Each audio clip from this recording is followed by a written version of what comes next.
So we're continuing with Michael Tsarion and insights and perspectives, suggested insights and perspectives to consider to form and make what it is that he is currently living and working on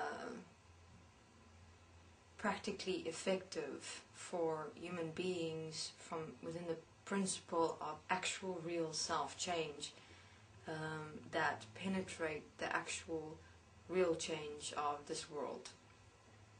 So we ended off with the ego in the previous interview, and this is the point that we'll be discussing within this interview is ego.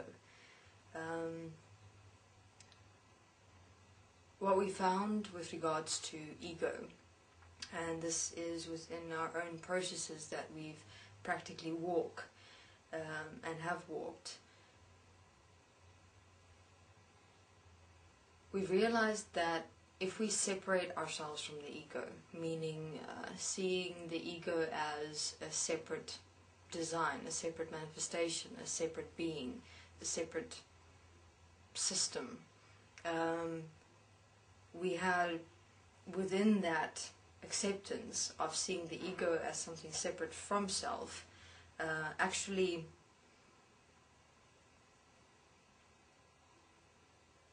perpetuated and worsened the entire manifest design of and as the ego.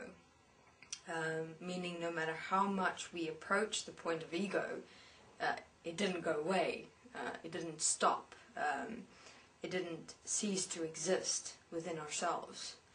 And within that, we for a moment stopped and we looked at, within asking the question, but where does the ego come from?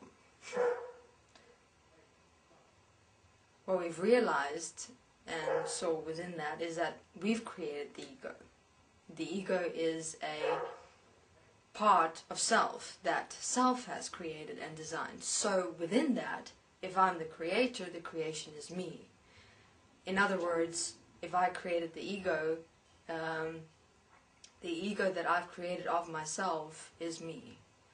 And that within me separating myself from that design, from that manifestation of the ego that I created, I'm actually within that point of separation actually feeding the ego, actually perpetuating the ego itself, because I'm moving myself to there, I'm moving myself into the design or manifestation of the ego. I'm not working on me, myself that is here. And so what we did is we realized that currently if the ego exists, I exist as the ego. And it is not about me changing the ego as a separate manifest design or system. It is me actually changing myself as the ego. And that's what we found where many many of the points are being missed. Is it currently that what we exist as is ego being but one design of the entire mind manifestation.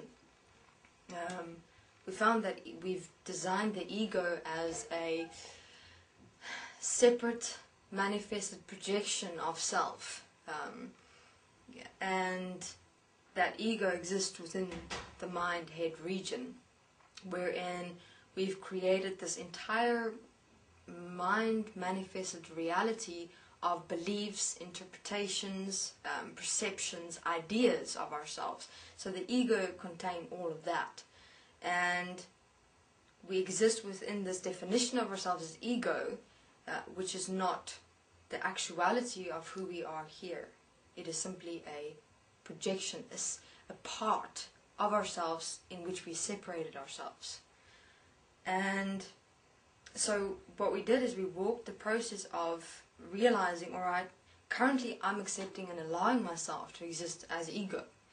What is ego? Ego is all the beliefs, ideas, interpretations, projections, definitions, feelings, emotions, everything of self that self experience self to be, but is not real.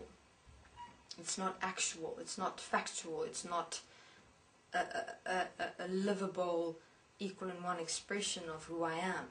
It's simply a concoction of literal projected interpretations. So we took the whole design of ego and we changed ourselves as it, meaning we stopped all beliefs, all ideas, all judgments, all interpretations of self through a process of self-forgiveness and self-honesty and practical corrective action, and actually changed ourselves as the ego. And within that change, the actual self stands up, so to speak, steps forth, and you realize, but oh my God, I'm not this ego. This ego design was an illusion I created of myself.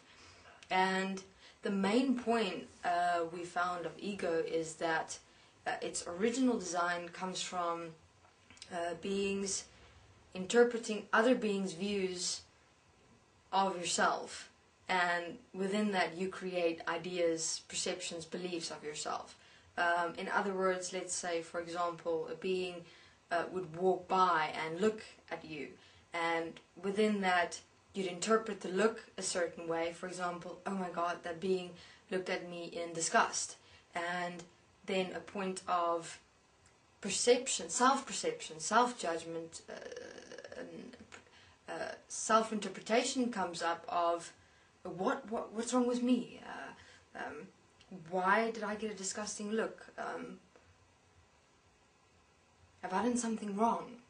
And then all those ideas, perceptions, beliefs, ideas come up, and from that the whole belief of self, definition of self, idea of self is created through interpreting other beings' actions, words, behaviors, or mannerisms. The point I would suggest to consider with regards to ego is that ego is not a separate design, a separate manifestation, a separate being or entity within us. It is us. We've actually believed ourselves to be ego to such an extent that we're actually living it. We've become it in actuality. And to stop the ego from existing, to actually seize its existence, it just sees ourselves from accepting and allowing ourselves to continue existing within ego. We have to stop ourselves as it in its entirety, and that is a process. So I've heard with regards to Michael's perspective on ego that it's a creature of sorts existing within beings. I would suggest to him to consider the point that ego is actually an accepted and allowed self-definition that is lived as self, and thus self must change as ego completely and entirely, because in that the actual self step forth and ego disappear. Alright, thank you.